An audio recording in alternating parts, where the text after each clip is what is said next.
Shalom Bapak Ibu Saudara, berjumpa kembali dengan saya Pendeta Yusuf Suranta Purba dalam program yang diberkati Tuhan, program yang dipersiapkan untuk membangun kerohanian kita sebagai umat Tuhan, SBB.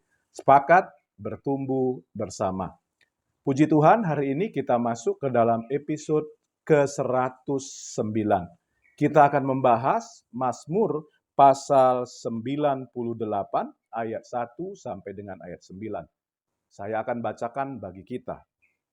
Mazmur, nyanyikanlah nyanyian baru bagi Tuhan, sebab Ia telah melakukan perbuatan-perbuatan yang ajaib.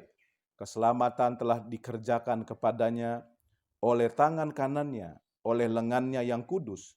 Tuhan telah memperkenalkan keselamatan yang daripadanya, telah menyatakan keadilannya di depan mata bangsa-bangsa. Ia mengingat kasih setia dan kesetiaannya terhadap kaum Israel. Segala ujung bumi telah melihat keselamatan yang daripada Allah kita. Bersorak-soraklah bagi Tuhan, hai seluruh bumi, bergembiralah, bersorak-sorailah, dan bermasmurlah. Bermasmurlah bagi Tuhan dengan kecapi dan lagu yang nyaring, dengan nafiri dan sangkakala yang nyaring. Bersorak-soraklah di hadapan Raja, yakni Tuhan. Biarlah gemuruh laut serta isinya, dunia serta yang diam di dalamnya. Biarlah sungai-sungai bertepuk tangan dan gunung-gunung bersorak-sorai bersama-sama di hadapan Tuhan, sebab Ia datang untuk menghakimi bumi. Ia akan menghakimi dunia dengan keadilan dan bangsa-bangsa dengan kebenaran. Bapak Ibu Saudara yang dikasihi Tuhan, tema firman Tuhan dari Mazmur pasal 98 ini adalah hidup dalam ucapan syukur. Mazmur 98 menunjukkan bagaimana umat Israel hidup dalam ucapan syukur kepada Tuhan dan dalam kesadaran akan kedahsyatan dan kebesaran Allah dalam hidup mereka. Bapak Ibu Saudara, saya melihat di sini ada dua alasan orang Israel hidup dalam ucapan syukur. Yang pertama itu pengetahuan tentang karya Tuhan di masa lalu. Kalau kita lihat di dalam ayat 1 sampai dengan ayat yang ketiga dikatakan, nyanyikanlah nyanyian baru bagi Tuhan, sebab Ia telah, ada kata telah ya, melakukan perbuatan-perbuatan yang ajaib. Kata telah menunjuk perbuatan di masa lalu ya. Tuhan sudah melakukan perbuatan-perbuatan ajaib di masa lalu.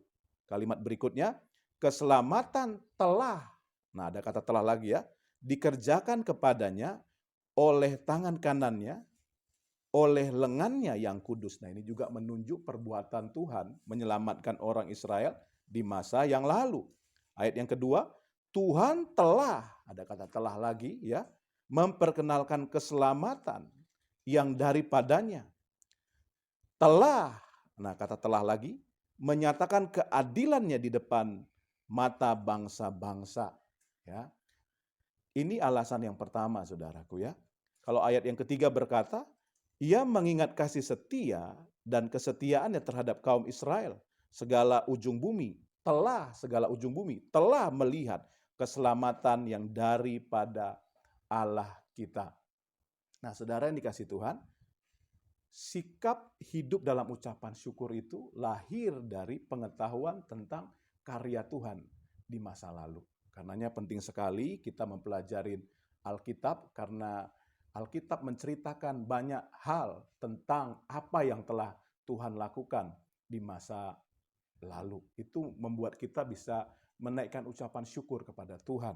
Yang kedua, saudara yang dikasihi Tuhan, dari iman, bagaimana Tuhan akan datang untuk menghakimi bumi dengan keadilan dan kebenaran. Kalau kita lihat di dalam ayat ke-9 dikatakan, di hadapan Tuhan sebab Ia datang untuk menghakimi bumi. Kalimat berikutnya berkata, Ia akan, kata akan menunjuk kepada waktu di masa yang akan datang ya. Ia akan menghakimi dunia dengan keadilan dan bangsa-bangsa dengan kebenaran. Jadi dua alasan. orang Israel, dalam hal ini pemazmur, bisa memiliki sikap yang bersyukur kepada Tuhan. Yang pertama, karena pengetahuan tentang karya Tuhan di masa lalu. Yang kedua, dari iman bagaimana Tuhan akan datang menghakimi bumi dengan keadilan dan kebenaran. Bapak, Ibu, Saudara, banyak kita ini mengucap syukur kepada Tuhan hanya mengingat kebaikan Tuhan yang kita alami di masa lalu. Ya, dalam keadaan sulit di tahun yang lalu Tuhan sudah tolong kita, di 2 tahun yang lalu kita bisa melewati masa-masa yang gak mudah, di mana Tuhan telah menolong kita, menyembuhkan kita dari sakit penyakit. Nah, kita bisa mengucap syukur untuk hal itu. Tetapi Bapak Ibu Saudara, tidak boleh cukup di situ. Kita juga harus memiliki paradigma tentang Tuhan akan datang. Untuk apa? Menghakimi, ya, dengan adil. Tuhan akan datang menyatakan kebenarannya pada akhir zaman. Nah, kenapa kita harus memiliki pemahaman yang kedua ini, Bapak Ibu Saudara? Untuk membuat kita bisa mengucap syukur dalam segala keadaan. Contoh, ketika kita disakiti, ya, kita bisa mengucap syukur karena kita tahu bahwa Tuhan akan datang. Untuk apa? Untuk memberikan berkat bagi kita yang disakiti, ya, dan menghukum orang yang menyakitin kita, ya. Dalam segala keadaan kita bisa mengucap syukur karena kita percaya Tuhan akan datang menunjuk kepada keadaan atau waktu di masa depan dan diakhiri dengan kedatangan Kristus yang kedua kali, di mana kita akan menerima upah sebagai orang benar, ya, mendapat kehidupan kekal, dan orang-orang fasik yang tidak hidup dalam kebenaran akan dihukum di sana.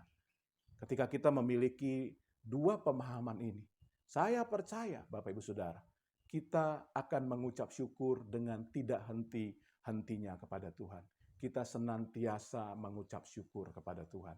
Kita mengingat bahwa Tuhan telah menolong kita di masa yang lalu, dan kita juga percaya bahwa Tuhan adil yang akan memberikan berkat ketika kita hidup takut Tuhan dan menghukum orang-orang yang hidup tidak takut akan Tuhan. Dalam segala keadaan kita akan bisa mengucap syukur. Biarlah kiranya kebenaran firman Tuhan ini memberkati kita. Seperti biasa di akhir program ini, izinkan saya berdoa bagi Bapak Ibu Saudara. Buat Bapak Ibu Saudara yang membutuhkan dukungan doa, taruh tangan kananmu di dadamu, mari kita berdoa. Bapa, kami sudah dengar firman-Mu, sekarang hamba berdoa bagi umat-Mu yang membutuhkan dukungan doa, mereka yang menaruh tangan kanan mereka di dada mereka, jamah mereka, lawat mereka, berkati mereka Tuhan. Yang sakit sembuhkan, yang lemah kuatkan, yang susah hiburkan, bahkan yang berdosa Tuhan ampuni. Dalam nama Yesus kami menerima kebaikan Tuhan. Haleluya. Amin. Bapak Ibu Saudara, kita sudah berdoa, percaya, alami kebaikan Tuhan dalam kehidupan kita. Tetap semangat, tetap sukacita. Salam sepakat.